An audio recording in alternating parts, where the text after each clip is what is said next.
que recién inicia el instituto. Está en la tercera tertulia, realmente es unas tertulias que estamos haciendo semanales y que digamos que el instituto ha venido 3 años trabajando en temas académicos y quiere generar esta serie de espacios ahora en esta nueva sede, que disculparán que todavía estamos terminando de adecuarla, pero esperamos ya en 1 o 2 años terminar. Y estas tertulias, pues digamos que es una forma de generar otros espacios para hablar de derechos humanos y de temas de actualidad de manera más informal y más tranquila, y donde haya una interacción más directa entre las personas participantes, porque a veces los eventos académicos se quedan mucho en la conferencia magistral, en el discurso, pero no hay tanta posibilidad de intervención. Al final se resume a 2 o 3 preguntas por micrófono, o ya ni siquiera por micrófono, sino haga la pregunta en un papelito y en eso se queda la interacción. Estas tertulias pues permiten más esa conversación, liderando siempre el tema pues personas que tengan una amplia experiencia, como en este caso. Y pues precisamente en una primera tertulia que trabajamos con Yulisa Mantilla de Perú, estuvimos conversando de uno de los temas que sigue siendo de interés, que es el tema de la violencia contra las mujeres, y también muy orientada al tema de la violencia en el marco del conflicto. La semana pasada pues estuvimos dialogando y conversando también respecto a lo que tiene que ver con las amnistías y los indultos, y desde los estándares internacionales y digamos los retos que aplica, que puede implicar para Colombia. Y hoy pues con el trabajo que ustedes hacen, el doctor Pablo desde la experiencia en diferentes procesos aquí en Colombia, y el doctor Pablo desde el trabajo también con la alcaldía de Medellín, pues nos pueden aportar mucho a una de las dificultades, de hecho, que quedó plasmada hace 8 días, y es relacionado con el posconflicto. Que estamos preparados en Medellín para el posconflicto, porque son, digamos, muchos elementos, muchos factores que a veces no tenemos en cuenta de qué pasa desde el momento en que se firmen los acuerdos de paz. En esa parte que viene a continuación, que es la parte gruesa, qué tan preparados está la sociedad, qué tan preparada está la estructura del Estado para ese posconflicto. Digamos que ustedes queremos un poco dialogar hoy de estos temas relacionados con el posconflicto, y en especial desde qué tan preparado no puede estar Medellín, y cuáles serían los retos que tendríamos que afrontar, y cómo desde ahora en estos mismos escenarios podemos ayudar a irnos preparando para eso. Entonces, pues bienvenidos a la sede del instituto, y gracias por acompañarnos a ustedes y a todas las participantes que están en el día de hoy pues, en esta tertulia.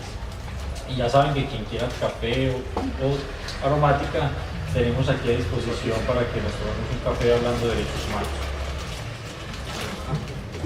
Bueno, no, muchas gracias por la invitación, muchas gracias a todos y todas pues, por estar acá en este espacio. Es precisamente uno de los objetivos de nosotros en esta coyuntura actual del proceso de negociación, y es dar a conocer también pues, a la comunidad académica, política y a la sociedad en general en qué consisten todos estos procesos, qué se ha hecho, en qué estamos, para dónde vamos en diversas materias.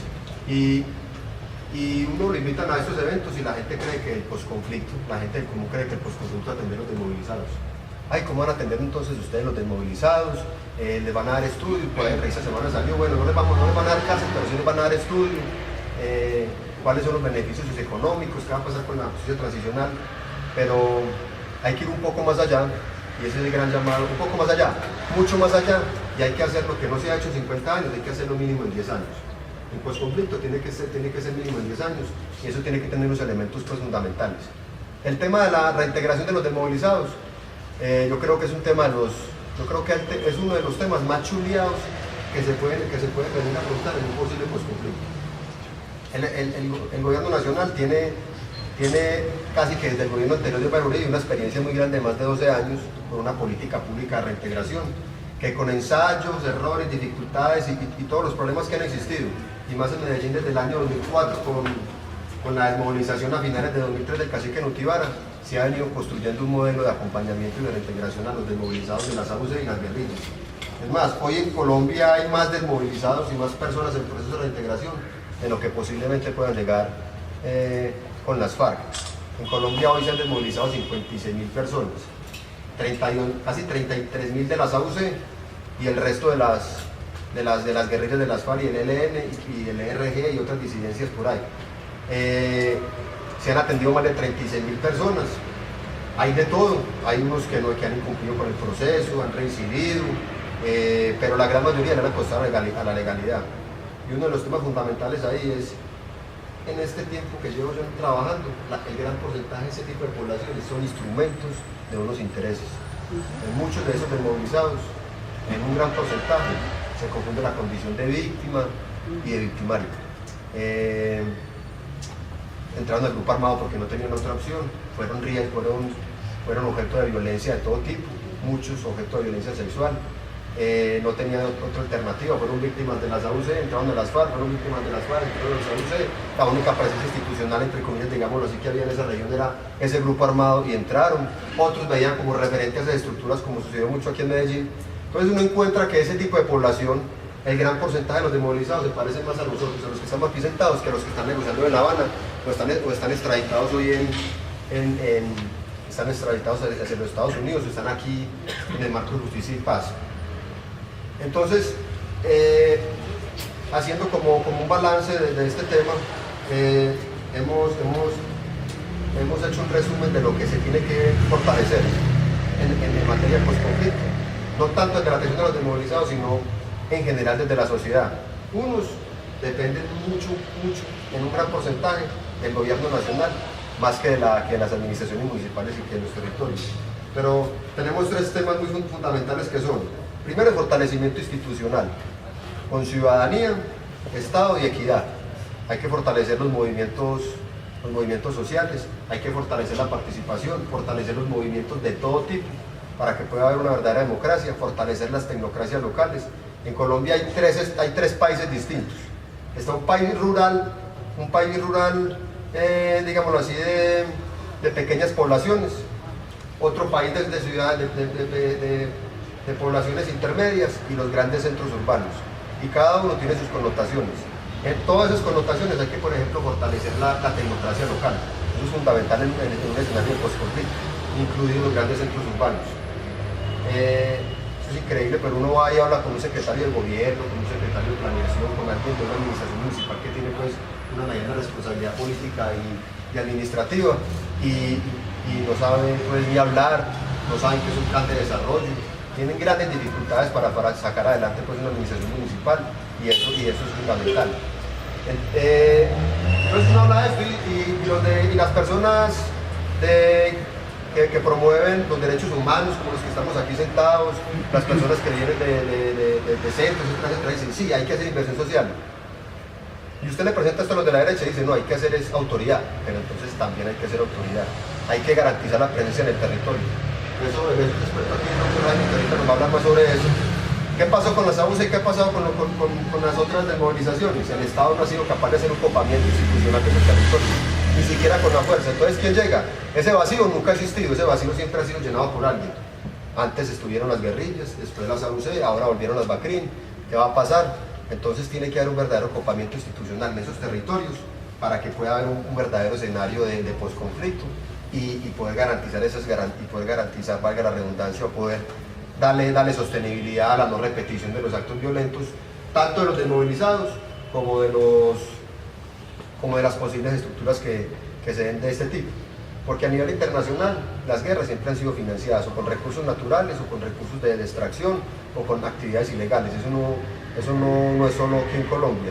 Y se movilizan las FARC y posiblemente va a continuar la minería ilegal, va a continuar el narcotráfico, va a continuar la extorsión, van a continuar otras actividades de captación de recursos de forma ilícita para financiar esas organizaciones y ahí es donde tiene que llegar el Estado. El otro tema es el de la equidad, que lo mencioné un poquito aquí muy suave, y es estas desigualdades tan grandes que hay en estos territorios, en estos grandes centros urbanos. Hay que fortalecer eso. Y no es desde el gobierno nacional trayendo las cosas, hay que fortalecer la ciudadanía local con esos elementos. El otro tema es la justicia transicional. Nosotros pensamos que el tema más grueso y más difícil de resolver hoy en Cuba es el tema de la justicia transicional. Con las FARC, con las AUC sucedió exactamente lo mismo. Hoy una de las grandes dificultades y de lo que más se quejan los desmovilizados es de la aplicación de estos modelos de justicia transicional con todos los desmovilizados. No sé si ustedes saben, aprovecho que aquí hay muchos que estudian Derecho y que están... Es que me alargo mucho, pero voy a hacer un pequeño resumen. A los desmovilizados de las AUC, a los de base, Cuando se movilizaron estaba vigente una ley que era la ley de orden público 418, que ha sido prorrogada varias veces. En esa época era la ley 182, y decía: si usted pertenecía a un grupo organizado al margen de la ley, y se definía en la ley 418 un grupo organizado al margen de la ley, puede movilizarse y puede recibir los beneficios jurídicos que el Estado colombiano les da. Así se movilizaron aproximadamente 26.000 personas entre el año 2003 y el año 2005. El año 2006, perdón, agosto del 2006, que fue la última movilización del Cárdenas por la Baja. Posteriormente salieron varias jurisprudencias, una sobre todo de la Corte Suprema de Justicia, que dijo que el delito de concierto para delinquir no era político, era un delito común, por lo tanto no era amnistiable ni indultable. Entonces todos los desmovilizados de la SAUC deberían ser condenados por concierto para delinquir y ir a la cárcel. Salió el gobierno a presentar un proyecto de ley, que es la ley del principio de oportunidad, para que los desmovilizados que estuvieran cumpliendo se beneficiaran del principio de oportunidad. Fue demandada por inconstitucional, porque el principio de oportunidad no se le puede aplicar a las personas que cometen delitos de lesa humanidad, y la Corte Constitucional había dicho en la jurisprudencia también que el delito de concierto para delinquir era un delito de lesa humanidad. La Corte Constitucional, no, perdón, la misma Corte Suprema de Justicia. Y la Corte Constitucional, en una sentencia de noviembre del 2010, dijo que no se le podía aplicar el principio de oportunidad a esos desmovilizados de base de la SAUC, porque propiamente no era un delito de lesa humanidad, pero sí es la génesis de los delitos de lesa humanidad, y se abre una puerta muy peligrosa. Entonces hay que dar a los desmovilizados. ¿Qué tocó hacer? Presentar un proyecto de ley para que los desmovilizados de la SAUC fueran condenados todos por concierto para delinquir y recibieran como beneficio ya no la preclusión, la cesación del procedimiento, el indulto, sino la condena con unos requisitos, la libertad.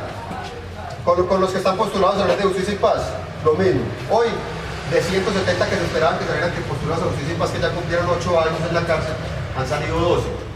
¿Por qué? Porque se les ha negado la sustitución de las medidas de aseguramiento por diversas formas. Entonces, todo esto llega a La Habana.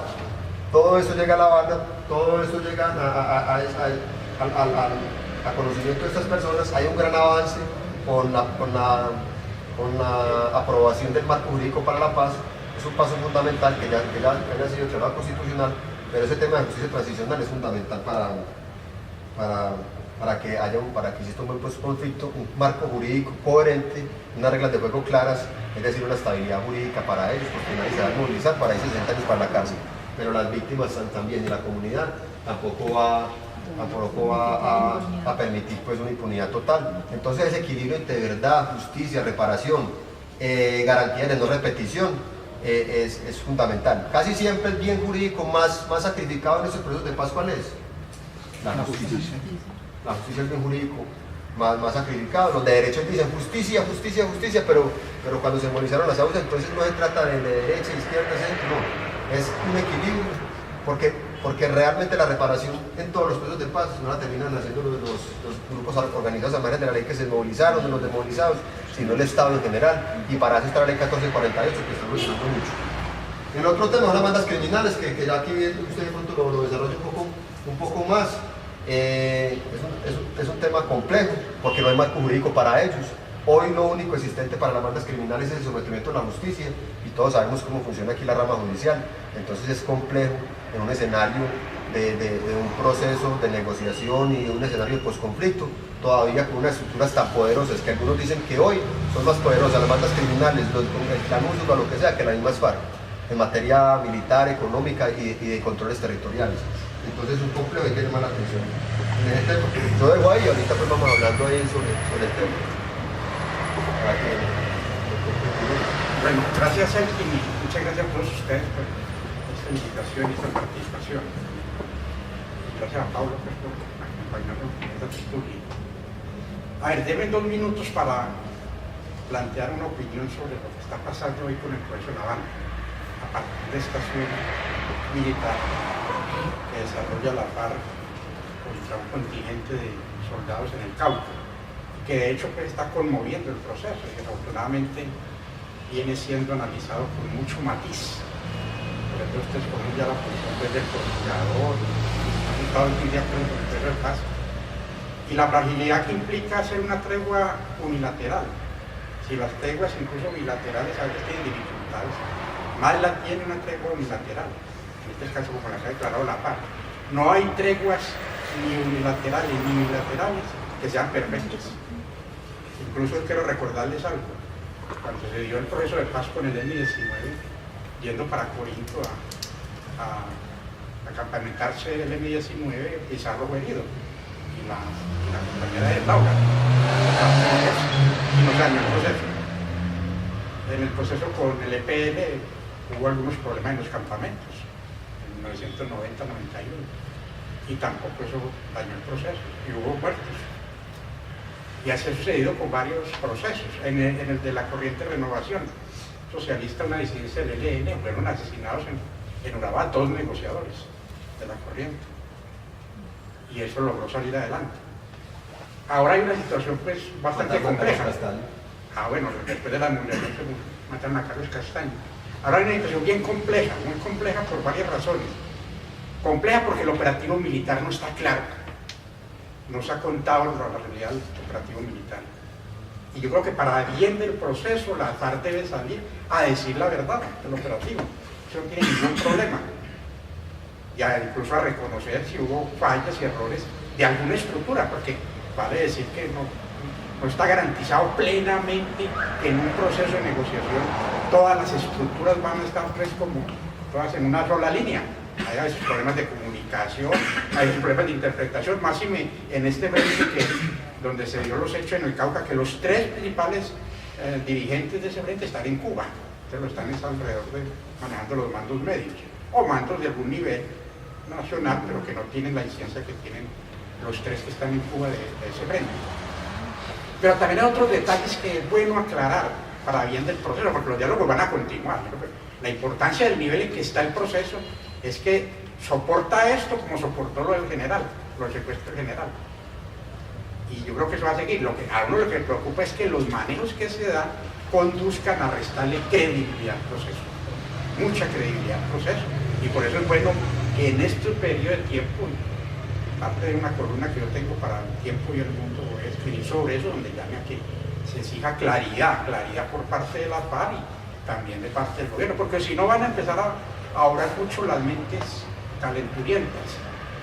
Y en esto hay que saber abordar tanto los procesos de paz como las guerras, hay que saber abordar en la dimensión que eso requiere, o si no empieza que vamos a hacer bombardeos, que sí, que no es esa, que ahora se trae bombardeos, que entonces vamos a responder que hubo delitos de lesa humanidad, y empiezan a plantearse una cantidad de situaciones que no aterrizan pues, en la necesidad de que esto sortee el problema y nos lleve a la conclusión de la discusión de la agenda. Hay problemas, por ejemplo, de explicación militar, en qué pasaba con estos soldados, el sitio en que estaban y la baja de guardia tan tremenda. Es decir, los soldados fueron acribillados, fueron masacrados, pero la baja de guardia en ese momento en campamento, en el campamento en que estaba, era una cancha, fue nada, muchos los fusilaron dormidos. Y la guardia parece que no tenía nada que ver con el tipo de territorio en el cual se estaba haciendo esa campamentación. Y hay otros problemas, es que también hay orgullos militares aquí. Aquí Fernando también conoce mucho de eso, Pablo también. Es que a veces cuando una tropa, por muchos acuerdos de paz que haya, se mete a un territorio determinado, viene el orgullo del mando, se me metieron al rancho, y yo pues no voy a soportar que estos tipos estén acá, y llega un momento mando medios a locuras, da una orden, y muchas veces el secretariado o la comisión de negociación lo sepa, y esas acciones de ese tipo. Puede haber sucedido eso, como puede haber sucedido que el proceso que llevaba este grupo militar del ejército era un proceso encaminado a una acción de ofensiva. Y estuviera en un momento descansando, pero estaba en una acción de ofensiva militar, y claro, la respuesta en una tregua unilateral también es que yo voy con la tregua unilateral hasta donde no vayan a joder pues mi gente y mi campamento y mi fuerza como tal. Bueno, todo eso es bueno explicarlo. Yo creo que la FARC no debe hacer lo que está haciendo ahora, debería explicar los hechos tal y como sucedían, para poder volver de nuevo a restablecer los canales de comunicación, las mínimas elementos de confianza que exige la continuidad de ese proceso. Pero creo que el proceso no se va a romper, esperemos que no. Me preocupa si la campaña del procurador. Hoy estuve aquí en Medellín, ¿no? Y la campaña es muy nefasta, muy nefasta. El señor procurador no está cumpliendo a cabalidad los legados o lo que plantea la Constitución Nacional. Yo fui constituyente del 91 y fui desde la Comisión de Justicia, y debo decir de que debería ser el personaje cabeza del Ministerio Público el mayor defensor del profesor Parra. Esa es su obligación principal, además de la defensa de los derechos humanos, pero nota que no, el tipo se está haciendo al lado de la oposición al proceso y cada vez mandando unos mensajes muy negativos. Miren, lo mandó más negativo esta vez que el mismo Álvaro Uribe. Álvaro Uribe al menos planteó ayer, y todos lo vimos, una pausa, la necesidad de evaluar bien, pero ni que hablo en los términos que ya lo hemos conocido.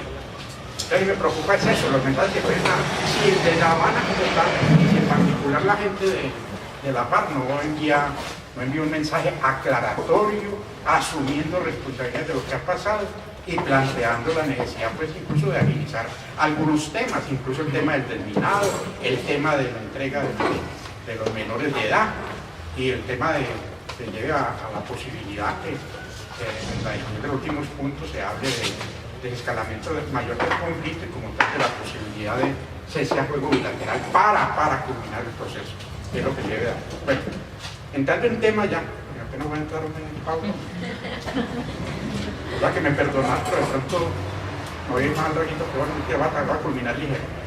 Entrando en el tema, para el caso de Medellín, más de lo que dice Pablo, hay un problema serio en Medellín, y es el problema de la existencia de una violencia estructural. Una violencia estructural que algunos la conocemos bien, otros la sienten, y que en lo fundamental abarca el conjunto de la ciudad, unas comunas más que otras, y que en lo fundamental nos acercamos a la existencia de unas estructuras criminales al servicio principalmente del narcotráfico, que no están, digamos, catalogadas como fuerzas beligerantes políticas, pero en los cuales hay una mezcla histórica. Una mezcla histórica porque resulta que las organizaciones, bandas, combos que hoy existen, han logrado asimilar incluso de tiempo atrás, asimilar estructuras que estaban al servicio de la guerrilla. Por ejemplo, una parte de los sectores que se movilizaron del bloque Cacique Nutibara, del bloque de Granada de la Sauce, tenían integrantes del ELN. Pues el segundo hombre, Job, ¿tú recuerdas, Pablo? Incluso Berna estuvo cerca del EPL. Entonces ha habido una fusión, ha habido una integración entre la parte propiamente criminal y narcotráfico y gente que viene históricamente de lo que eran las milicias de la guerrilla. Las milicias incluso en el 90, en Medellín, que están al servicio de la FARC, del ELN, el EPN, algunas de ellas fueron absorbidas, no acabó el negocio, el negocio quedó intacto, el negocio quedó ahí trabajando y penetró la institucionalidad, penetró todas las diferentes organizaciones del Estado, colocó muchas actividades propiamente legales al servicio de este tipo de estructuras y empezó un dominio territorial, que hoy ya lo conocemos, en algunos barrios frecuentemente uno visita, uno va y atiende, y a mí me tocó también atender muchos de estos muchachos del conflicto. Uno encuentra de que hay una combinación entre aspectos propiamente legales e ilegales. Hay un mercado de la ilegalidad aceptado por la comunidad en muchos casos, de la comuna nororiental y parte de la comuna noroccidental, donde efectivamente la gente convive con la ilegalidad y le parece bien, la acepta. Le parece bien, consideran que los muchachos son del barrio, la gente los conoce. Entonces tratar esos temas en un posconflicto no se puede tratar como si eso fuera una situación que no entremezcla una cantidad de situaciones que hay que conocerla más a fondo y que de pronto en otra oportunidad la desarrollemos. Entonces, ¿qué es lo que hay que hacer con todo eso, Pablo, en el posconflicto? Voy a utilizar un término de pronto muy ordinario, pero que lo he planteado a la alcaldía. Hay que saber empaquetar esa violencia urbana en el posconflicto. Así lo planteo yo. ¿Qué es empaquetar? Que aquí no, el posconflicto, como dice Pablo, no va a ser como atender la desmovilización de la FARC o el ELN. El posconflicto es todos unos problemas de orden social, económico, que deben llevar a transformar la realidad de un territorio que ha vivido una violencia por muchos años y una zona sobre todo en la cual han tenido asiento unos grupos guerrilleros, en este caso la FARC y el ELN, que no contaron con la presencia permanente del Estado, o que contando con una presencia del Estado, la verdad es que no era digamos, definía el rumbo de muchas acciones sociales, económicas o estructurales. Entonces el posconflicto tiene que transformar una realidad para que ese proceso de paz realmente logre transformación en el territorio y permita consolidar una situación distinta a la violencia y al conflicto como tal. No va a ser fácil, porque en esa parte debemos de intervenir todos. Ese no es un problema entre gobierno y guerrilla, es un problema de cambio de unas costumbres, de cambio de unas mentalidades, de cambio en unas formas de actuar, de cambio de estructuras. Y todo el posconflicto implica también adecuar formas de educación, adecuar formas de salud, adecuar otras formas de hábitat incluso, para poder consolidar la institucionalidad como lo dice Paulo. Y en esa parte yo creo que no estamos suficientemente preparados, que es el tema que nos llama. Y no estamos preparados por varias cosas. Primero, porque este tipo de eventos hay que socializarlos, masificarlos y llevar a discutir a fondo para dónde es que va con eso. Y segundo, porque hay que conocer la realidad de lo que vive la ciudad para poder decir, entonces en ese caso, ¿qué hacemos con esto y con las políticas que hay que desarrollar? Por ejemplo, aún más, en Cuba se está discutiendo unos puntos de agenda para culminar el conflicto con La Habana, pero después de eso, después de que se dé el proceso, el gobierno nacional tendrá que presentar proyectos de ley al Congreso para consolidar el posconflicto. Que no salen de Cuba. En Cuba no se está negociando, por ejemplo, el problema de la lucha contra la equidad a plenitud o el problema del modelo económico y el problema de la registración del ejército. Eso habrá que hacerlo en el momento en que el proceso exija que esos temas se toquen, pero ya serán temas del orden legislativo y de presentación pues, de leyes y otros instrumentos para consolidar esas alternativas. Hay que prepararse para eso. Pero también viene el otro hecho que a veces se analiza muy simple. Bueno, entonces póngale que a Medellín van a llegar 1000 guerrilleros, entonces ¿qué vamos a hacer con los 1000 guerrilleros? Pues sería hasta fácil decir, no, pero ahí está Pablo, que maneja un programa tan bueno. Prolonguemos ese programa y metemos los 1000 guerrilleros que vengan aquí a la ciudad en el programa. Eso no es tan sencillo, eso es una parte del problema. Hay que hablar incluso de otro tema que ya sí voy a profundizar, y es, para empaquetar bien este fenómeno de violencia urbana, lo que sucede en los barrios, en el posconflicto, hay que adecuar nuevos mecanismos de sometimiento a la justicia. Hay unas políticas de sometimiento, pero son, para mí entender, son muy limitadas.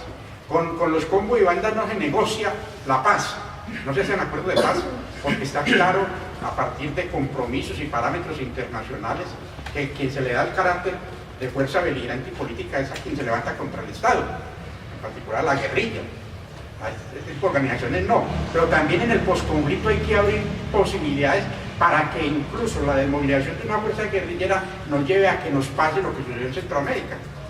Entonces hay una lumpenización, una creación masiva de bandas y que aún incluso hoy soportan gran parte de estos países, como el caso de El Salvador, de Honduras, y apenas ahora empiezan como a adecuar ciertos instrumentos. Entonces, sabiendo que eso puede suceder y que nos sucedió en parte con las AUC, porque algunos problemas que manejaron mal desde el gobierno, que no se nos prestó atención cuando algunos dijimos podía pasar, condujo a que se extraditaron los jefes de las AUC, pero se extraditó también la verdad.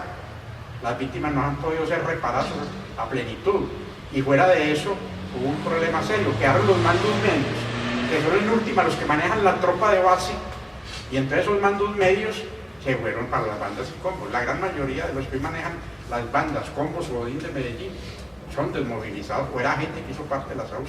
Tenemos que evitar que eso nos pase en Medellín, porque también hay que decirlo, más o menos el parámetro que yo he logrado captar que se mueve en una desmovilización es que entre el 8 y el 12% no se desmovilizan, o se desmovilizan y vuelven, como ha pasado en otros procesos. Pasó con el EPL, ahí viene el clan Usura, pasó con el M-19, hasta un bloque entero del M-19 que no se desmovilizó, y ha pasado con otras organizaciones, y ha pasado aquí, pasará, y ha pasado en otros países. Hay que prever que una gente que no logra cambiar su actitud frente al problema de la paz y la guerra, pues va a tratar de desviar la situación, y hay que prever eso para que no nos vaya a pasar cosas aún peores, aún en el terreno. Pero vuelvo a insistir, hay que mirar cómo se adecúan algunas situaciones que el posconflicto va a seguir en la ciudad. Por ejemplo, me preocupa enormemente el problema del hábitat de Medellín en ciertas comunas, porque está construido para que existan cordones de movilidad de grupos ilegales. Usted va a la Comuna 8 y va a Esfuerzos de Paz. Primero, ya un plan cuadrante no sirve. Usted se mueve de la Comuna 8 de Esfuerzos de Paz y llega hasta el colegio Gabriel García Márquez de la misma comuna, que es la parte de abajo, y todo eso son troches y son poblaciones desplazadas, y el hábitat en el cual se mueve la población es fundamental para la existencia de grupos ilegales. Entonces aquí incluso hasta esos problemas no se han abordado, además de los problemas que usted plantea, Pablo. Hay otros problemas de educación, hay otros problemas de tipo laboral. Aquí hay empresarios que contratan a una persona y cuando se dan cuenta que es desmovilizado, hasta ahí llegó. Hasta ahí llegó. Y también hay sectores sociales. Una encuesta que recientemente se hizo en Medellín, ¿cómo vamos? Creo que esto se decía que a quién no le gustaría a usted tener como vecino. Y uno de los que más ganó puntos es desmovilizado. Ah, no, pero lo mejor es esto. Claro, ustedes que tan charra. No me gustaría tener como vecino un desmovilizado. Pero hablan también de compararlo con la presencia de un grupo, una persona de una banda criminal y gana. O sea, es mejor ser de una banda criminal que ser desmovilizado. Hay situaciones que a uno le propone, pero tiene que ver mucho con la reconciliación. Es que este país, la reconciliación, va a tener que trabajarla en serio. Y aquí hay gente que no le gusta la paz porque pierde mucho. Pierde mucho. Usted sabe que los grandes contratos en materia de la guerra, del conflicto que ha tenido la fuerza militar, lo tienen los generales retirados y algunos empresarios que hoy critican el proceso de paz. Los grandes contratos, son contratos de millones. Aquí, para poder mantener el conflicto y tratar supuestamente de ganar la guerra, se han hecho inversiones superiores en educación, en salud y otros rubros. Entonces alguna gente se va muy apretada y no va a ser fácil manejar eso, ¿no? Manejar ese bolsillo, esa caja menor de algunos va a ser difícil. Entonces, preparado para la reconciliación va a ser un tema muy difícil, además porque a algunos se les metió la idea de que era posible ganar la guerra por la vía militar. Y resulta que lo que demostró es que uno por la vía militar, claro, reduce la acción del contrincante, en este caso de la FARC, se redujo la acción de la FARC, se les arrinconó, se redujo de 22.000 hombres a 9.000, las estructuras militares tuvieron que cambiar en su accionar y volvieron de nuevo a la guerra de guerrillas, que fue el inicio de lo que fue la guerrilla como tal. Pero en el 2008 la FARC cambió la estrategia militar y empezó a dar golpes de mano al ejército. Y la seguridad democrática no logró el objetivo que se preveía de acabar militarmente la guerrilla. Entonces, en unos momentos, cuando por la vía, lo que llaman la tercera vía, Santos dijo, es hora de negociar. Es el momento de negociar. ¿Sabe la virtud, digamos, de lo que logró Santos? Es el mejor momento de negociar. Los tenemos en el punto en el cual no los acabamos, pero lo hemos logrado arrinconar. Y la FARC también entendió eso. Pues que la FARC está allá porque la FARC entendió que ya le habían tocado el secretariado, le habían tocado una cantidad de mandos medios y todo eso. Pero había que negociar. Es decir, ya lo militar dio lo que iba a dar. Pero muchos no comprenden eso. Entonces hay unos que dicen, no, lo estamos acabando, ya lo íbamos a acabar y todo eso. No, ya eso no daba más. Era la hora de colocar la negociación. Y por eso también hoy tenemos esa situación con el proceso. Además, esta acción militar nos trae una situación bien difícil. Habíamos ganado un terreno internacional muy bueno. Venimos de la Cumbre de las Américas, donde todos los países sentaron posición alrededor del proceso de paz y donde se presentó un hecho histórico de más de 50 años, la posibilidad de establecer relaciones entre Cuba y Estados Unidos, que tenía ahí un eje bien importante. El más favorecido de eso va a ser el proceso de paz, la intervención directa de Estados Unidos y la que ya está haciendo Cuba. Y yo estoy seguro que cuando el proceso avanza, va a haber un momento en que se va a tocar el problema de la extradición y vamos a tener un terreno más propicio para poder solucionar problemas de justicia transicional. Pero bueno, en fin, lo que necesita Medellín es saber empaquetar pues esto en el posconflicto, y eso hay que hacerlo ya, con decisiones que deben tomarse ahora por parte de esta administración, que todavía no las veo, a pesar de que le ayudo, soy contratista de asesor en seguridad, no van a decir a Aníbal Gaviria. Pero también hay que aprovechar que el posconflicto, como dice Pablo, por lo menos 10 años, por lo menos 10 años. Entonces hay que saberlo trabajar mucho. Ojalá la coyuntura electoral rebase estos temas tan superficiales y aborde para la ciudad temas de mayor estructuración de mayor capacidad, como es este, para ver si logramos realmente darle una salida y no nos pase lo que nos pasó con algunos problemas que tuvimos con la SAUCE. Ahí les dejo porque pronto me extiendo, Pablo me está haciendo mala cara y no es mejor como que ustedes también hablen, ¿no les parece? Eso lo escuchamos. Doctor, buenas noches. Sí. De pronto es una preguntita que tengo. ¿Usted qué piensa qué piensan ustedes, pues, escuchando ustedes, si es necesario la constituyente en caso de que se firme un tratado? Creo que ahí estamos de acuerdo, Emilio, y es que un ejemplo material de lo que está pasando hoy con el proyecto de ley del equilibrio de poderes. Miren cómo entra, miren cómo está saliendo. Y eso que hubo un consenso hace por ahí 10 días entre el gobierno y una bancada fuerte del Congreso sobre lo que vaya a salir. Y mire ya, solo en el tema de los aforados, de las personas que van a ser juzgadas por el tribunal de aforados. Empezó solamente el presidente, solo el presidente, ¿cierto? Y ya va el procurador, el fiscal, el registrador, y sabe qué van a meter, solo por un tema de eso. Entonces, en condiciones como las que estamos, con un gobierno que es muy débil políticamente. El gobierno de Santos es muy débil políticamente y depende mucho de unas élites regionales y de unas élites políticas regionales. Una constituyente, uno sabe qué entra, pues no sabe qué sale, a diferencia de lo que pasó en el 91, donde hay un consenso nacional de que va a haber un cambio. Entonces, pues, Álvaro Uribe sí es muy poderoso políticamente. Entonces, por ejemplo, la derecha va a llegar fortalecida a una constituyente. Entonces, lo que sí debe existir es una referendación, pongan el nombre que quiera, plebiscito. Eso ya los constituyentes pues lo definirán si es un plebiscito, una consulta popular, porque cada una tiene consecuencias distintas y manejos distintos. Pero la constituyente, pues, en lo personal, creo que sería peligroso. Y eso lo han ido a explicar a las partes, los congresistas. La comisión del Congreso que fue a La Habana fue precisamente explicarles por qué no era conveniente una constituyente, porque los más perjudicados en una constituyente serían las mismas FARC. Pues esa es mi posición, usted sabe que hay posiciones de todos. No sé qué tiene aquí. No, lo que pasa es que, miren, en el 91 la constituyente, nosotros sabíamos cómo estábamos, pero nadie se imaginaba cómo salíamos. Tanto que empezó como una reforma constitucional y terminamos con una nueva constitución. Pero hubo organización, hubo participación de la gente. Recuerden ustedes el movimiento de la séptima papeleta estudiantil, que fue muy importante. Incluso tuvieron representantes, como el caso de Fernando Carrillo, fue el presidente de la Comisión de Justicia. Entonces hubo organización, hubo un acuerdo nacional. Participó el Partido Liberal, Partido Conservador, el Movimiento de Salvación Nacional, el M19, el EPL se movilizó para participar allí. Es decir, un acuerdo nacional. Y logramos incluso hasta cerrar el Congreso porque no era garantía para desarrollar la Constitución. Ahora con esa oposición que hay, y creo que están de acuerdo con la Constituyente. ¿Pero por qué? Porque ellos requieren algo. ¿No? ¿Ya hablaba con Pablo?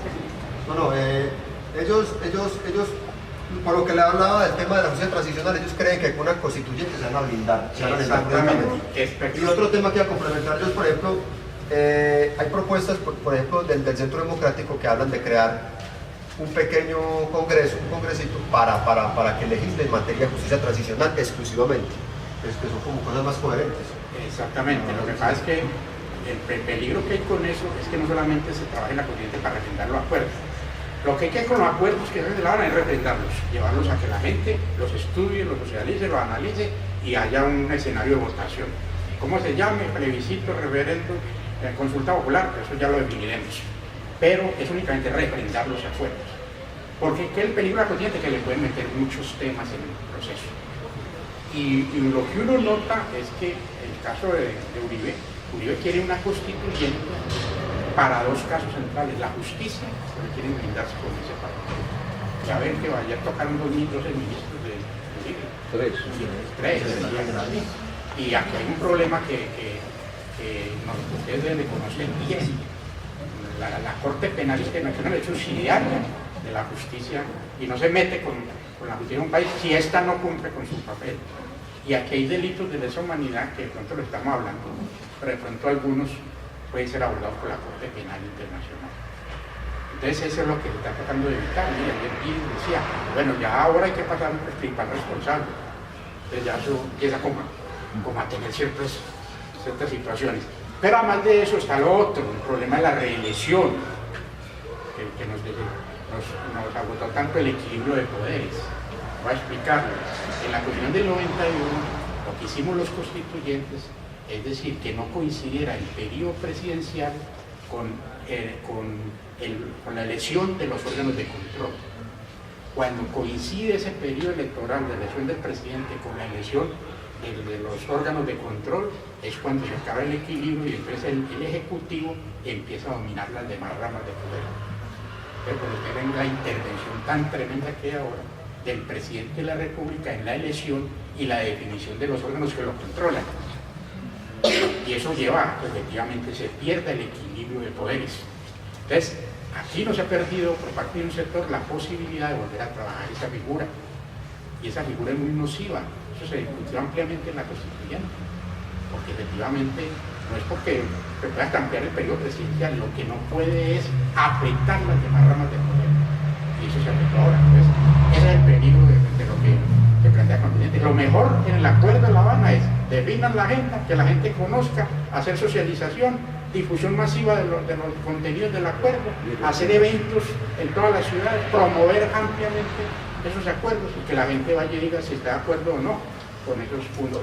Hay un tema fundamental ahí, eso se ha avanzado mucho a raíz de la experiencia con todos esos procesos de paz, y es por eso el marco jurídico para la paz se le da la categoría de rango constitucional, precisamente para que, porque algunos extremistas dicen, por ejemplo, dicen, no, es que aquí para qué mandan a unos delegados, deben de mandar a negociar a la Corte Constitucional, que a la final es la que decide si esos acuerdos son válidos o no.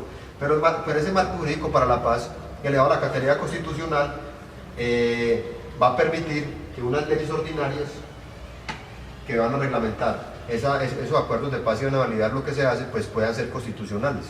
Entonces yo creo que hay un avance muy grande, gracias a la cooperación internacional, a los organismos de justicia transicional que a nivel internacional, por ejemplo de justicia, apoyó mucho todo ese tema, y eso no lo hemos entendido muy bien, pero lo que significa que haya sido declarado constitucional ese marco jurídico para la paz, por ejemplo el tema de los grandes responsables, es fundamental para que eso salga adelante. Así las FARC digan públicamente pues que eso no les sirve, que eso no les gusta, que ellos necesitan una constituyente, pero en el fondo eso es un paso gigantesco. Sí. Pues de pronto, justamente con lo que hablaban de lo que pasó ayer con el atentado, por decirlo de alguna manera, pues me he preguntado mucho entre ayer y hoy, o sea, ¿qué muertes nos duelen? O sea, bueno, los soldados, a mí personalmente pues me duele la muerte de cualquier ser humano, independientemente de qué tan bueno o malo sea. Y cómo instrumentalizan esas muertes pues la oposición para decir, vea, si ves que el proceso de paz no está funcionando, y en lugar de volverlo un dolor lo vuelven como un juego de poderes. Y ahora, ¿la muerte de quién? No sé si ustedes saben que esta semana, o la semana pasada, no recuerdo, también el gobernador iba a aterrizar en un campo minado y pues lo lograron desminar. ¿Qué hubiera pasado si la muerte hubiera sido del gobernador y no de unos soldados? Pues en un término pues, normal, no personas tan importantes. Y bueno, más allá de eso, ¿qué pasa con nosotros como sociedad? Porque yo he tenido la oportunidad de hablar con personas que dicen que creen en los derechos humanos y que creen en el proceso de paz, y esas mismas personas dicen, no, yo no contrataría a un desmovilizado, ¿qué tal? Entonces, o sea, si eso lo están diciendo las personas que están trabajando con el tema, el resto de la sociedad, ¿dónde quedamos? Lo que hay que evitar es que tengamos 20, 30 años o 40, 50 años más donde se presenten a diario ese tipo de hechos. Eso es lo que hay que evitar con un proceso de paz. Y hay que evitarlo teniendo en cuenta de que hoy hay más claridad de cómo finalizar el conflicto. De pronto en el 90 no hubo tanta claridad como la hay ahora. En el 90 lo que hubo fue un escenario muy importante, que fue el escenario de la Constituyente, en el cual se pudo materializar unos acuerdos de paz también. Pero a la gente lo que hay que decirle, bueno, eso que sucedió, mire cómo conmueve, mire cómo tergiversa, mire cómo se maneja de lado y lado, pero hagámonos la pregunta. Si se rompe el proceso de paz y si no hay acuerdo con el ELN, estamos en capacidad de durar 20, 30, 10, 50 años en la misma situación. Algunos dirán, no, pero ya la guerrilla no va al oriente, yo puedo ir en mi carrito a la finca tranquilamente al oriente o al occidente, alguna cosa. Esos escenarios militares pueden cambiar. Hoy hay un escenario militar de ventaja de la fuerza pública, pero no siempre el escenario militar es el mismo, porque es que la parte propiamente militar es un arte, y eso cambia y tiene reglas. El problema militar no es disparar un arma, eso es una estrategia. Yo no sé mucho, algo sé un poquito. Yo sé que aquí hay una persona que sabe mucho de eso. Entonces, uno sabe, por ejemplo, que el problema de cómo se logra establecer, digamos, una coordinación, la agrupación de una fuerza guerrillera, qué tipo de armas irá para tipo de combate, la inteligencia que hay que hacer, el problema del copamiento territorial, es todo una estrategia. Eso no es de muchachos pendejos loquitos que están haciendo esa vaina. Entonces, también como hoy puede estar uno a una posición defensiva y de retirada, mañana puede estar en una posición de ventaja militar. Y están problemas como la inteligencia, la administración, la tecnología. Hoy bien, vean, ustedes dirán, ¿quién vio la última película de Rudo usted? ¿Sí vieron la vaina del ojo de Dios? ¿Vieron el ojo de Dios? Hoy la tecnología ha avanzado mucho. No, pues piensen en un escenario en el cual el problema del conflicto coja una nueva intensidad y vuelva de nuevo a intensificarse en los grandes centros urbanos. La FARC tiene un problema serio, si no logra consolidar la paz. Es que tiene que venir a mostrar mayor fortaleza militar. Tiene que ir a dar más duro. Si no lo hace, lo acaban. Y el ejército tiene que disponerse a trabajar muy duro por todos los medios a tratar de acabar la paz. Y eso yo no creo que nadie sea mejor. La pregunta es que tirar la silla, hay que tirar la mano en el terreno. Hoy tenemos esa posibilidad, juguémosla. A la gente se le meten hasta la idea, no, es que apoyar puede ser para apoyar la paz. Yo creo que yo soy de las personas que menos me identifico con la paz. Hasta ahora, muchos postulados. Puede que de pronto tengan una arena política, de pronto tenga algunas coincidencias. Y pues los conozco bien, todo lo demás. Blancas que mis hermanitos. Y los estudio, los analizo bien. Cada detalle de las posturas que tienen, de lo que definió el último pleno de ellos. Y yo apoyo el proceso y le ayudo y estoy colaborando y hago todo mi esfuerzo, pero no porque estoy aprendo la paz. Puede que de pronto en la arena política yo coincida con ellos en algunas cosas, pero necesito verlos aquí, necesito verlos sin armas, haciendo política, trabajando iniciativas, dando propuestas. Y si en eso logran ganar unas elecciones y ganan alcalde y logran ganar la presidencia, esas son las reglas de la democracia. Y ellos tendrán que entender bien eso. Entonces hay que decirle a la gente más el escenario que podemos construir, lo que podemos hacer por esta sociedad. Y a veces no pensar tanto en nosotros. Bueno, uno sí conoce el conflicto, conoce bien muchas particularidades del conflicto, pero hay que mirar sectores de esta Colombia, que como decía Pablo, esas tres Colombias. Una priorización que hizo la comisión. Una previsión que hicieron con un estudio que pidió la Comisión de Paz del Congreso, que no son aquí huevones en este momento la comisión que se ha conformado. 18 millones de colombianos es el escenario del posible posconflicto y aproximadamente 340 municipios, de los cuales el departamento que más tiene es Antioquia. Y complementando lo que dice Jaime, pero ya y la pregunta tuya, con costos, un desmovilizado del Estado colombiano le vale aproximadamente 7 millones de pesos. Un detenido al IMPEC, solo al IMPEC, sin contar lo que vale la rama anuales, vale 20 millones de pesos. Dar de baja a un guerrillero vale 170 millones de pesos. Al ejército colombiano, dar de baja a un guerrillero le vale 170 millones de pesos. Entonces, si uno va también a mirarlo, a costear el tema, miremos la resocialización que hay en las cárceles acá en Colombia o a nivel internacional. Se inventaron las cárceles y dejamos de pensar, ¿cierto? Ya no hay nada, ya no hay justicia restaurativa, ya no hay otro tipo de aplicar justicia, sino cárcel para todo el mundo. Hay que mirar otras alternativas. Un desmovilizado, y traigo una anécdota. Una vez vino el director de la Agencia Colombiana para la Reintegración, que es de las élites, hoy no, pero el que había antes, a una multinacional acá a exponer el programa, y él trae una base de datos previa y habló con el empresario. Yo no contrato aquí un desmovilizado ni por el barraco, pues yo no lo voy a decir, pero aquí en su empresa trabajan 5 desmovilizados desde hace mucho tiempo. Y es lo que les digo, hoy en Medellín, en el área metropolitana, el 70% de los desmovilizados tienen un empleo formal. Pero ¿qué sucede? El empresario no sabe que él es un desmovilizado. Qué tristeza, pero así es, porque lo primero que hacen es despedir. Entonces es muy complejo ese etiquetamiento y ese es el trabajo que hay que hacer.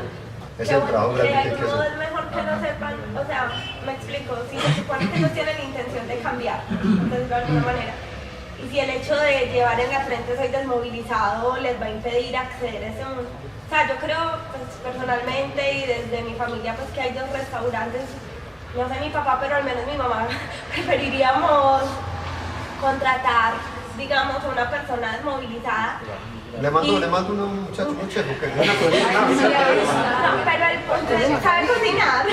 sí, ahí sí. El punto es, cuánto, o sea, independientemente de que cueste menos un desmovilizado que un preso o que darle de baja a un guerrillero, en fin, es, el costo lo estamos asumiendo nosotros. No es más fácil decirle, venga, yo le doy la oportunidad completa, trabaje, rehaga su vida, a no venga Estado, yo le doy un subsidio mensual de tal, pues o sea, como ese asistencialismo. O sea, yo estoy de acuerdo con el proceso de paz y quiero que se dé, pero le tengo mucho miedo al asistencialismo del Estado. O sea, entonces vamos a mantenerte a ti desmovilizado el resto de tu vida, ¿no? O sea, empezar de No, cero. pero en este tema sí evolucionamos mucho. Ya después podemos dar una charla sobre la ruta de reintegración. Lo que pasa es que hoy es muy largo, pero en este tema ha evolucionado mucho y los enfoques han cambiado.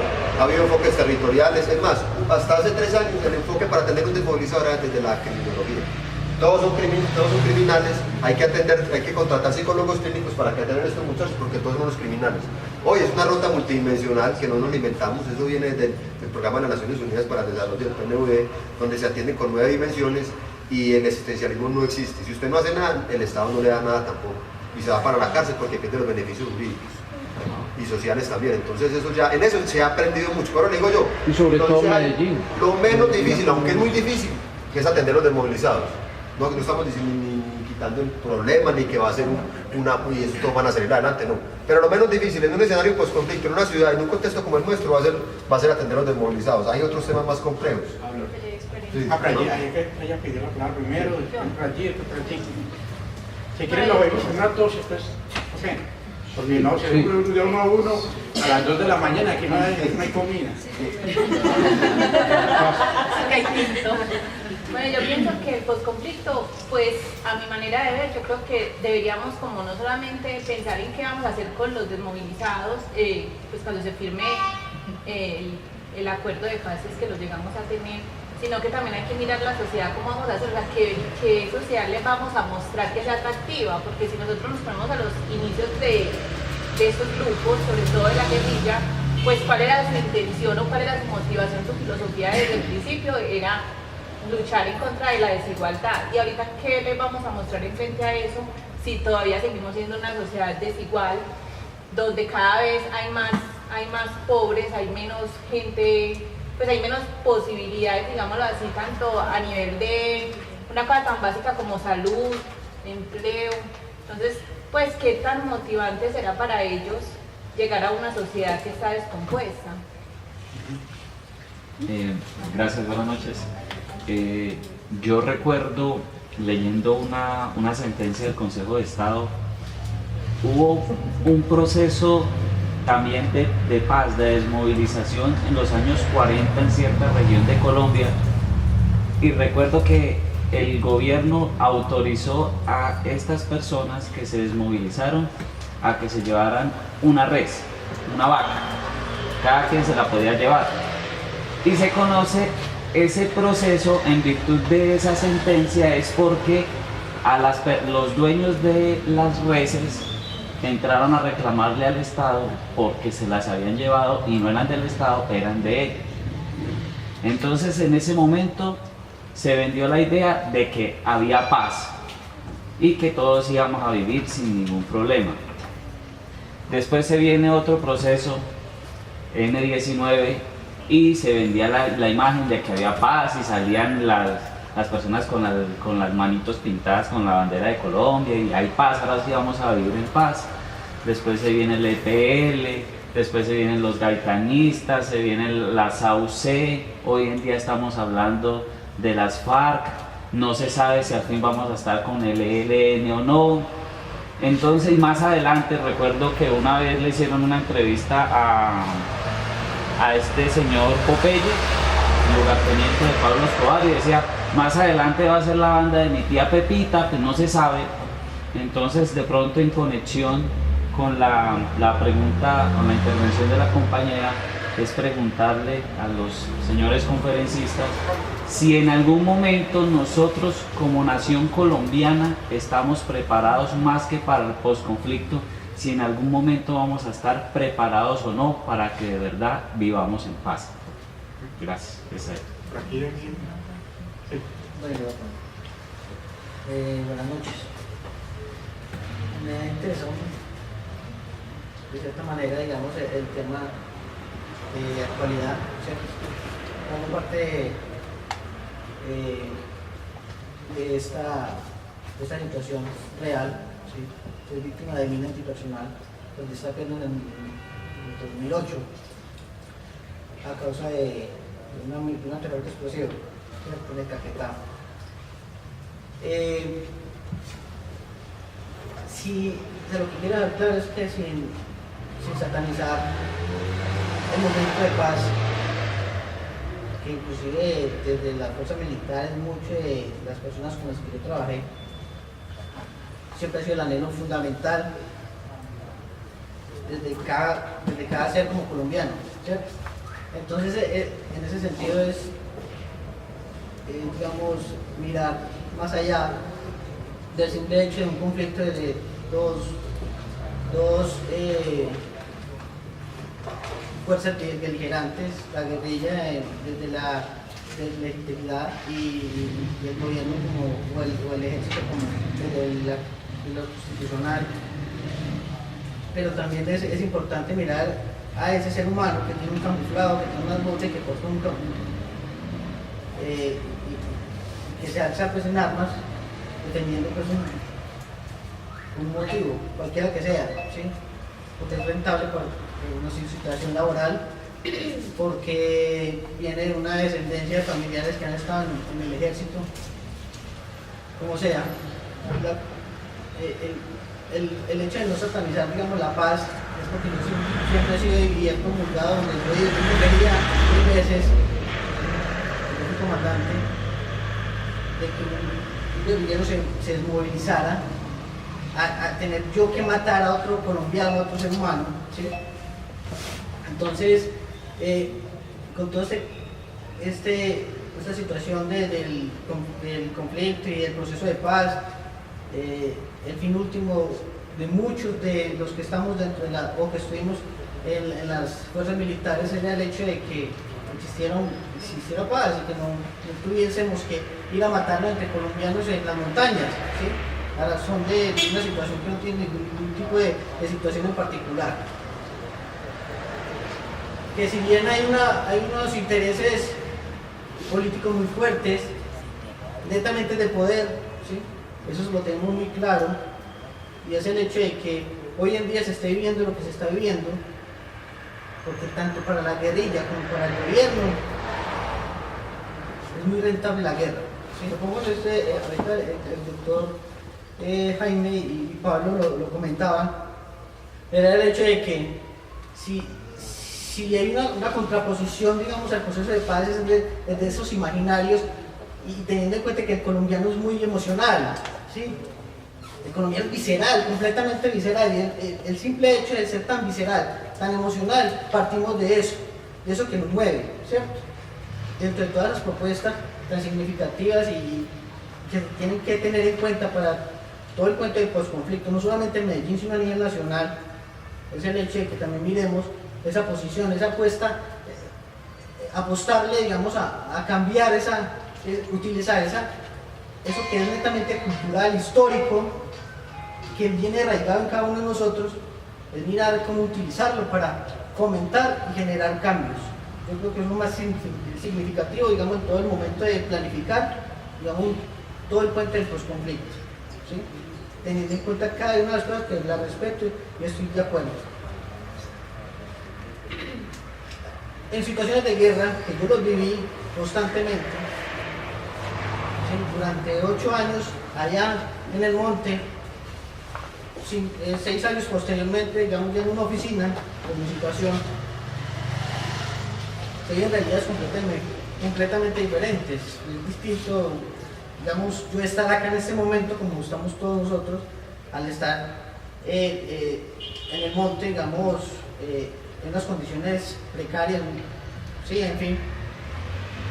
Digamos, los juegos de guerra, como lo decía el doctor Jaime, es un juego, realmente, y es una posición, no es simplemente está la guerrilla ya, está el ejército, lo vamos a matar, no, tiene que jugar con una cantidad de situaciones que limitan y posibilitan, digamos, el accionar, el combate, por decirlo de alguna manera, ¿sí? Que si bien, digamos, esos juegos de guerra, de alguna manera postulan que una mirada muy ordinaria, muy simple, muy primaria, por decirlo de ese modo, es el hecho, digamos, de apostarle siempre a una mirada compleja, mucho proyectándola siempre, digamos, a modificar, digamos, esas estructuras que están tan arraigadas en cada uno de nosotros. El proceso de paz en este momento se parte en dos, por lo que les decía inicialmente, ¿sí? Entonces, digamos, el ocultamiento, esa zozobra, esa incertidumbre, y les cuento algo muy honestamente de lo que yo he vivido como militar, la posición que hoy en día el combatiente institucional que está en las montañas, porque yo he hecho un análisis frente, digamos, a esa postura, no sé si se habla de una fe en la causa, ¿sí? No sé si alguna vez han escuchado en la televisión, es que fe en la causa. Esa fe en la causa se ha perdido desde hace mucho tiempo, ¿sí? Se ha perdido, como también debe existir, digamos, esa causa inicial que tenía el combatiente guerrillero, también se perdió, ya no existe, ¿sí? El doctor Jaime lo dijo, es que los combatientes de esos mandos medios, muchos de ellos no están de acuerdo con el proceso de paz, ¿sí? Y tienen autonomía, ¿por qué? Porque es que como no están ahí vigilándolo y digamos, mostrándoles o direccionándolos frente a lo que deben hacer o no en el campo de combate, en la institucionalidad o en la legalidad como el ejército, también existe esa situación. Esa zozobra, esa cantidad de incertidumbre que se maneja al interior de la institución, pone en escena una cantidad de situaciones que no posibilitan y que además tienen como, me duele decirlo, pero también como consecuencia este tipo de cosas como las que pasaron hoy. Si fuese porque preparados están, pero mira el ser humano cómo está allí, en las condiciones en las que estaba. ¿Por qué tienen que estar cambuchando en un sitio de esa manera? ¿Por qué no están ubicados estratégicamente para evitar, digamos, un golpe de mano como este? Qué cruel, sí, claro, me duele, porque uno lo va a decir, esta mañana me mostraban el video y yo lloraba. ¿Por qué? Porque yo soy ser humano, pero si bien hay que pensar y profundizar, digamos, en el sentido que debe tener las instituciones frente, digamos, al ejercicio del cuento de la guerra y lo que proponen o lo que postulan frente, digamos, al posconflicto. Entonces yo creo que lo más significativo es, frente a toda la estructura del posconflicto, es mostrarlo siempre desde una mirada mucho más visceral, donde, digamos, esa incertidumbre se acabe, donde, digamos, se hable de verdad, ¿sí? Y además se puedan identificar aquellos aspectos neurálgicos dentro de la institucionalidad y dentro de todos los ámbitos que tienen que ver con el gobierno. Yo creo que es lo más significativo. Buenas noches. Yo sí de pronto voy a ser más puntual y me encantaría hacer una pregunta a ustedes, doctor Pablo, me encantaría mucho que, digamos, profundizar un poco sobre el asunto cuando hablaba sobre reforzar las estructuras locales dentro de las regiones, teniendo en cuenta que Colombia tiene un padecimiento tan grande como es el clientelismo, y digamos esas estructuras ya se han organizado inclusive en esa otra Colombia que usted mencionaba, que es la Colombia de las regiones, y ese problema ya, digamos, es muy grave. ¿Cómo se pretende, digamos, desde un proceso del posconflicto entrar a tocar esas estructuras que muchas veces están ligadas inclusive con la criminalidad y que el poder inclusive trasciende mucho más allá de lo político y es inclusive armado? Tanto casi que lo que se equipara inclusive con una guerrilla.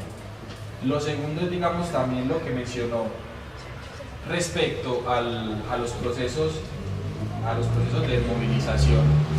Es importante cuando hablaba respecto a la equidad, me gustaría, digamos, también retomar un poco lo que le decía a la compañera del restaurante. Digamos, realmente existen las condiciones necesarias para que se pueda plantear de que Colombia puede entrar en esa etapa. Pues yo lo digo porque teniendo en cuenta que después del Concilio de Washington, pues allá por casi el 89, el 90, la lógica con la que se ha construido este país ha sido muy diferente a la libre mercado, a la globalización, a unos procesos para responder, digamos, por unos intereses, inclusive estar haciendo unos tratados de libre comercio. Entonces, digamos, mire que eso en algún momento parecería casi como una contradicción. O sea, nuestra Constitución es una maravilla, dice unas cosas hermosas, pero entonces vemos la realidad y vemos, digamos, otros procesos. Entonces, ahí me entra la duda y es, ¿realmente existen esas herramientas que contribuyan a restablecer ese sentido de la equidad y sobre todo, no solo pensando en los desmovilizados, porque a fin de cuentas, digamos, ellos están sometidos a unos procesos, sino, digamos, de otra gente que no tiene, como usted bien lo mencionaba, cuando contaba la historia de esas personas que hicieron parte del conflicto, cuando no tienen más nada que hacer y se dedican, digamos, a reforzar esas estructuras. Y, profe, sí me encantaría, por ejemplo, con usted que de pronto me profundizara un poco más. ¿Cree que de pronto en este proceso de paz existirá hasta cierto nivel algún nivel de impunidad? Pues retomando otros procesos, porque Colombia se ha estado materializando mucho en ese asunto y ha tomado otros referentes, por ejemplo, como Irlanda del Norte, lo que fue España con la ETA, e inclusive algunos procesos de desmovilización en Centroamérica.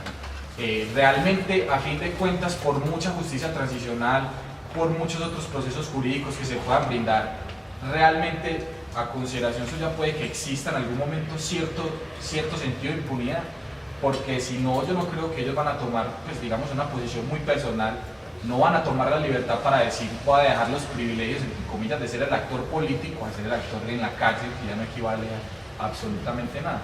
Y lo segundo es también lo que mencionaba, profe, respecto a la situación del país. Teniendo en cuenta esa desigualdad de poderes tan grande que estamos evidenciando, tanto así que ya pues el procurador ya casi que le van a dar un fuero pues prácticamente como para empezar a entrar dentro de sus anchas y las condiciones personales casi como a deidad, por colocarlo de alguna manera con el respeto de algunos de los presentes. Pero realmente va a haber unas estructuras definidas de poder para que reactive la institucionalidad tan perdida que está en este país, porque si recordamos en la última encuesta de opinión de semana, la gente no cree en el Congreso, cree más en el ejército que en el mismo Congreso, que digamos son los padres, por tratarlo de alguna manera y recordando a mi profesor de Constitucional, o sea, son los padres de la patria y los que se encargan, digamos, directamente sobre el asunto legislativo y lo más importante que define nuestra estructura como democracia, como república. Gracias. Bueno, interesante pues todas las preguntas y toda la reflexión.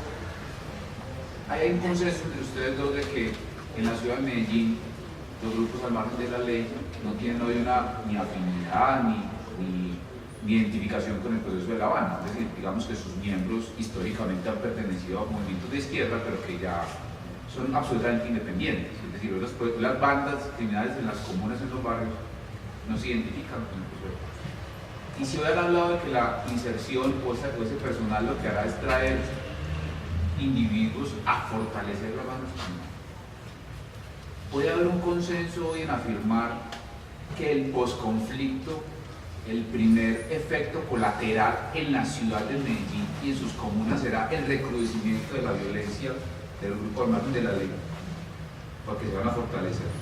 Esa será una consecuencia hoy que uno puede visualizar aquí muy rápidamente.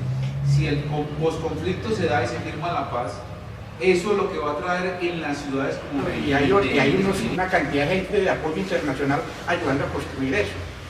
Pero nos están vendiendo la idea que paz sin impunidad. Y nos la vende precisamente quien dirigió un proceso que yo además participé, ayudé mucho, como ha ayudado Pablo. Y ya también hay niveles de impunidad muy grandes, porque además no se logró culminar exitosamente ese proceso, el de la SAUCEI. Entonces yo lo que creo es que tenemos que entender eso, que hay que construir el modelo. Ese modelo no nos viene copiado, ese modelo no nos viene ya realizado, no nos viene ya documentado.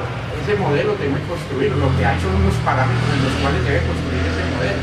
Y sobre todo que el foco de la Corte Penal Internacional no sea el obstáculo para construirlo, También entendiendo de que todo conflicto tiene situaciones agravantes que necesariamente hay que solucionarlo por la vía de la justicia transicional. Claro, aquí se van dos posturas. Una de las partes, creer que ahí no hay nada, que incluso en un momento tenían que ellos lo que eran víctimas del conflicto, ellos han sido victimarios, han empezado a modificar la posición. Y otra de los opositores al proceso que dice, nada, paz sin impunidad, que van todos para la cárcel y vamos a crear más cárceles o crean granjas o hagan una cantidad de cosas. Y no entienden el sentido, o más bien tergiversan el sentido de la justicia transicional, que es un legado de la humanidad construido después de muchas guerras, de muchos conflictos y que ha permitido solucionarlos sin necesidad de que las heridas se reviertan en un conflicto mayor. Pero eso lo estamos apenas construyendo, pero nos estamos metiendo en eso. No hay fórmulas mágicas, no hay fórmulas únicas. Eso es un proceso de construcción que afortunadamente ya estamos metidos en ello y que afortunadamente se viene hablando mucho. Otros temas que ustedes han hablado, yo les planteo el posconflicto va a ser 10 años. Con lo que ustedes nos preguntaron, tenemos una buena información para 9 años.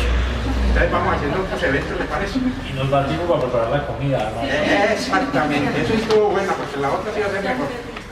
Muchas gracias. No, ustedes muchísimas gracias por acompañarnos, de verdad. Muy bien. Hay que complementar lo que dice Jaime, lo que no vuelva a suceder, lo que pasó en el conflicto, porque no hacemos nada. Entonces hay que hacer un fortalecimiento institucional y por eso la justicia transicional es fundamental en este proceso. Bueno, como vos seguiste, yo digo, va a terminar con esta perla, el narcotráfico. Bien, es tan importante la participación de la comunidad internacional, porque también lo que se viene acariciendo en la comunidad internacional es la cercanía incluso de Estados Unidos con Cuba y con el mismo hemisferio que lo ha tenido tan aliado. Va a llegar un momento en que el papel de la comunidad internacional de Estados Unidos es fundamental para tratar este tema. El narcotráfico no se va a acabar porque la FARC hagan un acuerdo de paz. Antes, por el contrario, puede ser que se fortalezcan las otras empresas criminales al servicio del narcotráfico. El narcotráfico lo que puede es tratar como una política integral. El problema de legalizarlo no es una parte del problema, es una parte, no es lo único. Lo que hay que preguntar aquí es cómo la comunidad internacional va a tratar de entender que además de política, esa política antidrogas, mucha de ella ha fallado, principalmente la que hemos firmado con los Estados Unidos, ha fallado mucho y no ha sido solución. Tiene que entender que para ayudarnos a consolidar un posconflicto hay que formular nuevas políticas antidrogas integrales, dentro del cual puede estar el problema de la legalización.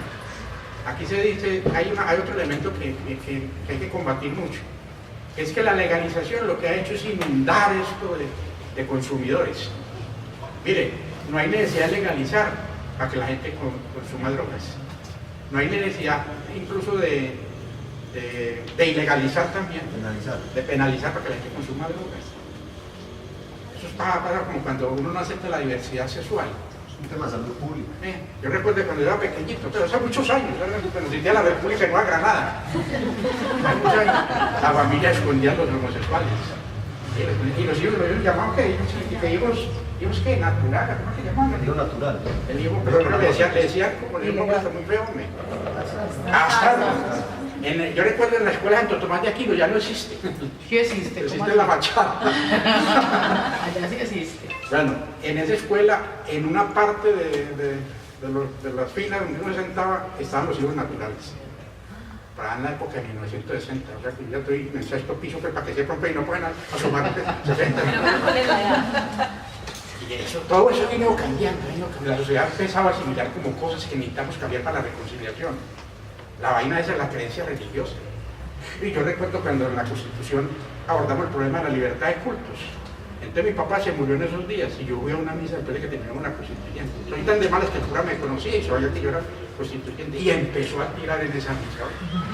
¡Ay, joder, madre! ¿Para qué entré a eso? Cuando el Cristo que estaba en la parte de atrás se vino y casi mata al cura. Y ahí el hombre cambia de discurso y dice, cada vez que entra un ateo a esta iglesia algo pasa. Muchas gracias.